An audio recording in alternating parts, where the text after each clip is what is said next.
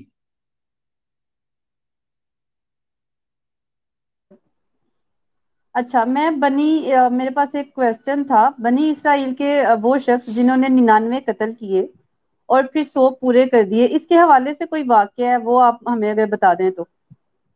جی، یہ توبہ کے حوالے سے بڑا مشہور واقعہ ہے، اور نبی کریم صلی اللہ علیہ وسلم نے بھی اس کو ذکر فرمایا اور صحابہ کرام کو آپ نے یہ واقعہ سنایا.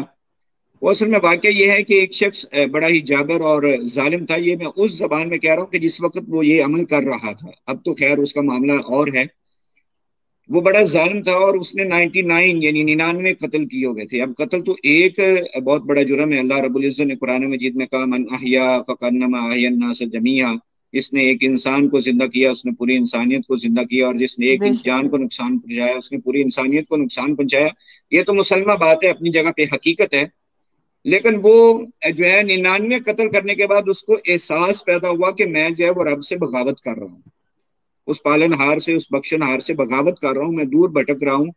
تو اس نے معلوم کیا کہ مجھے کوئی بڑا عالم بتا دیں. تو اس کو ایک بتایا گیا راہب اور پادری بہت بڑا، کیونکہ وہ بنی اسرائیل کا واقعہ اور عیسائی کرسچن مذہب سے ریلیٹڈ ہے واقعہ. تو اس کو جی بتایا جی گیا کہ فلاں جو ہے وہ ایک بہت بڑا پادری ہے اور بہت بڑا عالم ہے، آپ اس کے پاس جائیں، وہ آپ کو کوئی حل بتائے گا.